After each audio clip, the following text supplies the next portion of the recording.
Alors, ce ne sont pas encore des vecteurs accessibles. Je ne peux pas les mettre sur certaines formes des couleurs pour faire la version couleur du logo.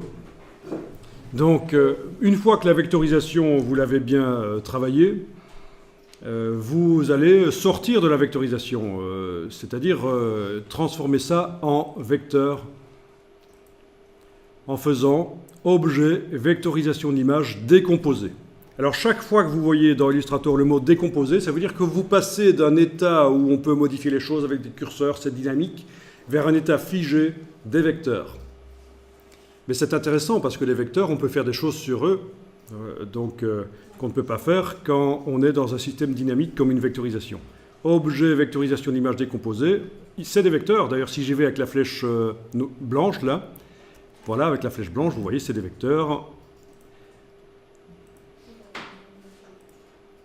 On les voit, tous les vecteurs qui dessinent là les lettres.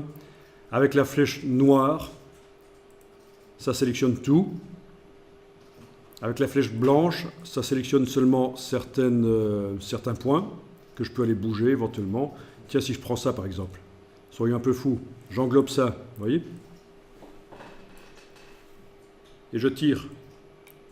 Voilà, on peut faire des choses un peu folles comme ça. Là aussi, je peux faire l'inverse, ici, aller prendre le bas du R et l'agrandir comme ça. Voilà, pourquoi pas. Ça ressemble à un logo de parfum, tiens.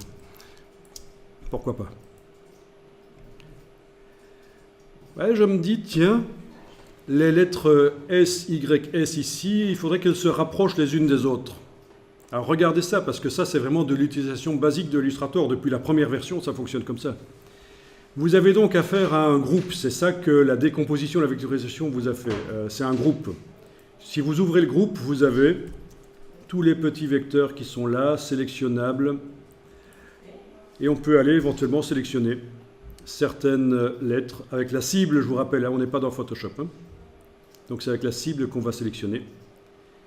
Mais alors, si vous voulez le faire par le dessin ici, ben, aucun des deux n'arrive à le faire. Ni la flèche blanche n'arrive à bouger une lettre, j'annule, ni la flèche noire n'arrive à bouger une lettre, puisque c'est tout qui bouge. Donc il faut l'intermédiaire entre la noire et la blanche. Vous avez ici une flèche qui se cache là derrière, flèche blanche plus, qu'on obtient d'ailleurs aussi quand on utilise la flèche blanche et la touche Alt. Alors, comment ça fonctionne? Eh bien, je clique à côté, rien n'est sélectionné, je clique sur un objet, il se sélectionne. Voilà, je clique sur un objet, il se sélectionne. Je le bouge avec la touche majuscule, voilà, je le rapproche là. Celui-là, je vais le rapprocher là. Voilà, je suis en train de faire ce que je voulais faire, un peu modifier l'approche des lettres, mais vu que ce ne sont plus vraiment des lettres, je dois le faire en bougeant les formes. Ben oui, hein. C'est des vecteurs, c'est plus des lettres qu'on modifie avec la palette de caractères. On est bien d'accord. Hein. On peut aussi, après avoir cliqué, jouer sur les flèches au clavier pour bouger. Flèche gauche et droite. Voilà, repositionner les choses. N'oubliez pas d'enregistrer de temps en temps sous un nom différent. Si vous foirez au niveau technique ou créatif, c'est toujours bien d'avoir la version d'avant.